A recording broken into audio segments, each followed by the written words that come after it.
Hello les parents, aujourd'hui on parle environnement et déchets. Comme vous le savez si vous me suivez un petit peu sur le blog, je suis pas vraiment une maman zéro déchet, mais pour me motiver j'ai décidé d'aller voir un papa qui lui joue le jeu à fond. Allez, c'est parti!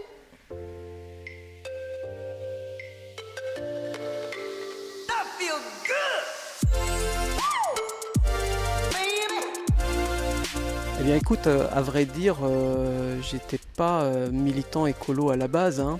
J'étais un consommateur lambda comme la plupart des consommateurs. J'ai jamais fait attention à mes déchets.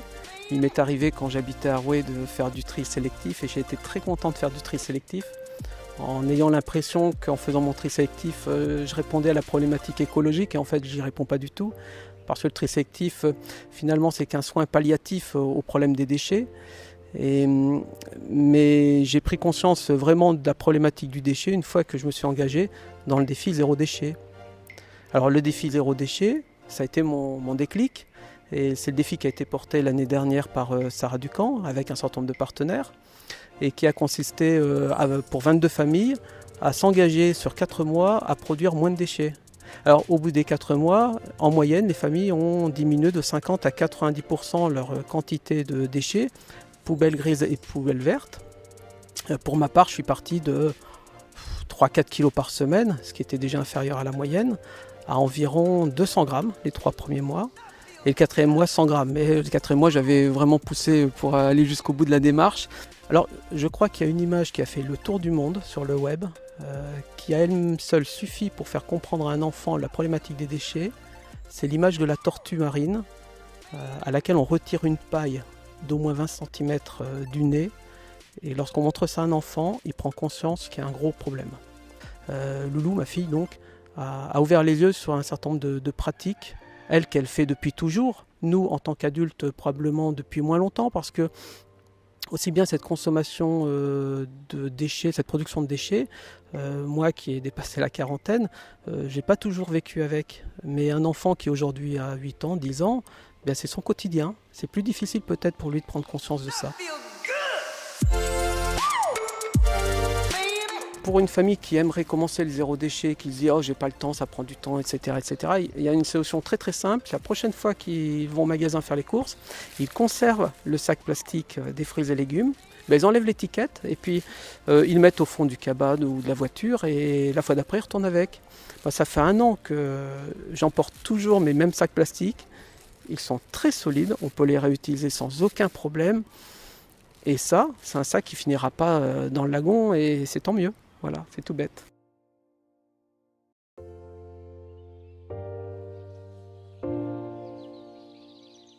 Je ne suis pas encore au niveau de ce papa, mais comme il me disait hors caméra, l'essentiel c'est de commencer. Si on ne fait rien, ça ne va pas changer, mais le but c'est tout de même de se lancer. Et si comme moi vous voulez au moins réduire vos déchets, j'ai trouvé quelques petites astuces. Il y a d'abord l'éponge naturelle, c'est tout simple. Alors là c'est le papa zéro déchet qui me l'a offerte, mais vous pouvez la trouver au marché de Papeete. C'est pas très cher et en plus ça peut se garder très longtemps contrairement aux éponges jetables et c'est biodégradable. Autre astuce, les purées de fruits. Alors moi j'en donne tous les jours à mon fils, donc ce sont des purées en petits pots en verre. Bon, les petits pots en verre on peut les mettre dans le bac à verre après, il n'y a pas de souci, mais il y a aussi les purées qu'on trouve dans ces petites pochettes en aluminium pour éviter tous ces objets jetables. Il y a ceci. C'est une pochette réutilisable, elle peut s'utiliser jusqu'à 50 fois. Alors c'est une maman de Tahiti qui fait ça, une jeune maman. Elle s'est lancée il y a peu, je vais vous en parler très bientôt sur le blog. C'est pas fini, il y a aussi la lessive. Alors comme disait le papa zéro déchet, vous pouvez la fabriquer vous-même, mais celle-ci donc elle est faite made in Fénois, c'est une lessive bio, c'est éco-faré et en plus vous pouvez recharger vos bidons en supermarché, c'est plutôt pratique et en plus elle est efficace. Ça marche pour les adultes comme pour les enfants. Le savon, on dit adieu au gel douche. Moi j'étais une grande adepte des gels douche, donc on dit adieu aux bidons en plastique et on adopte les savons traditionnels. Il y en a plusieurs marques au Fénois. Alors ici j'ai l'îlot bulle. Donc ce savon que j'ai acheté il n'y a pas très longtemps, je ne l'ai pas encore testé, mais donc il peut être utilisé aussi pour les enfants. J'ai testé par contre une autre marque, celle-ci. Je vous montre ma carte de fidélité parce que je ne vais pas vous montrer mon vieux savon. Et donc ce sont des savons qui sont très bien, qui sont faits ici, qui sont naturels et on évite d'utiliser des bidons en plastique. J'ai encore une dernière astuce, ça vaut pour les mamans et pour les bébés, les lingettes démaquillantes, alors ça c'est plutôt pour nous. Au lieu d'utiliser des lingettes jetables, je me suis mise aux lingettes en tissu. C'est tout bête, alors celle-ci elle a été faite par Tornada Dreams, malheureusement elle a quitté le territoire mais il y a plusieurs marques locales qui en font.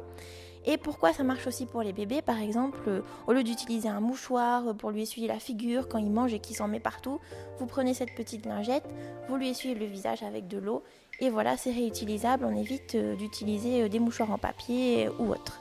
Certaines mamans vont sans doute se demander pourquoi je ne parle pas des couches lavables. Eh bien tout simplement parce que je n'ai pas encore franchi le pas. Mais si vous êtes adepte des couches lavables, n'hésitez pas à partager vos astuces sous cette vidéo YouTube ou dans le groupe Trucs et Astuces de parents sur Facebook qui est lié à ma page du blog Ta mère la blogueuse.